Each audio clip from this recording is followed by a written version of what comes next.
ఏపీబీపీసీఎల్ మాజీ MD వాసుదేవరెడ్డికు lookout నోటీసులు జారీ చేశారు సిఐడి అధికారులు. ఈ నెల 6వ తేదీ నుంచి వాసుదేవరెడ్డి అజ్ఞాతంలో ఉన్నారు. మద్యం అక్రమాల్లో కీలక పాత్ర పోషించినట్లుగా ఆరోపణలు ఎదుర్కొంటున్నారు. గత నెలలోనే వాసుదేవరెడ్డి ఆఫీస్ ఇంట్లో సిఐడి సోదాలు చేసింది.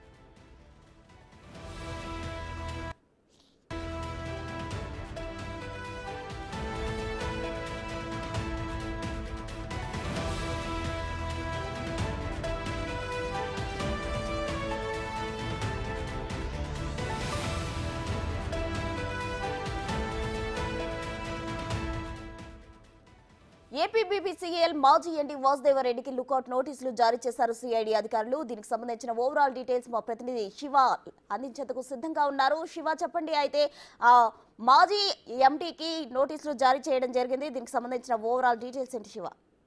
మొత్తం మీద చూసుకుంటే ఏపీ బెవరేజ్ కార్పొరేషన్ మాజీ ఎండీ వాసుదేవరెడ్డికి సంబంధించి ఇప్పటికే వచ్చింది. ఆయన నివాసంలో సిఐడి అధికారులు అనేక సందర్భాల్లో కూడా సోదాలు నిర్వహించారు. హైదరాబాద్, విజయవాడ, అమరావతి, తాడేపల్లి చాలా చోట్ల కూడా సోదాలు నిర్వహించి పలు కీలకమైన డాక్యుమెంట్లను స్వాధీనం చేసుకున్నారు. భారీ ఎత్తున అక్రమాలు జరిగినట్లు కూడా ఏపీ ప్రభుత్వం గుర్తించి ఇటీవల సిఐడి అధికారులకు సంబంధించి కూడా దీన్ని దర్యాప్తుగా ఆదేశాలు జారీ చేసింది. అయితే ఈ నెల 6వ తేదీ నుంచి వాసుదేవరెడ్డి అజ్ఞాతంలో ఉన్న పరిస్థితి కనిపిస్తా ఉంది. అతను గతంలో హైకోర్టులో ముందస్తు బెయిల్ పిటిషన్ వేశారు. ఆ తర్వాత దాన్ని వెనక్కి తీసుకోవడంతో కూడా ప్రభుత్వం సీరియస్ అయిన పరిస్థితి కనిపిస్తుంది. మరొక వైపు ఆయన 6వ తేదీ నుంచి అజ్ఞాతంలో చేరారు. ఖచ్చితంగానే విదేశాలకు వెళ్లే అవకాశం ఉందని చెప్పి కూడా ప్రభుత్వం భావించింది. ఈ నేపథ్యంలోనే సిఐడి అధికారులు నిన్న సాయంకాలం వాసుదేవరెడ్డిపై లుకౌట్ నోటీసులు జారీ చేశారు. ఆయన రాష్ట్రం విడిచి వెళ్లిపోవద్దంటూ కూడా స్పష్టమైన ఆదేశాలు ఇస్తూ సిఐడి అధికారులు అయితే నోటీసులు జారీ చేశారు.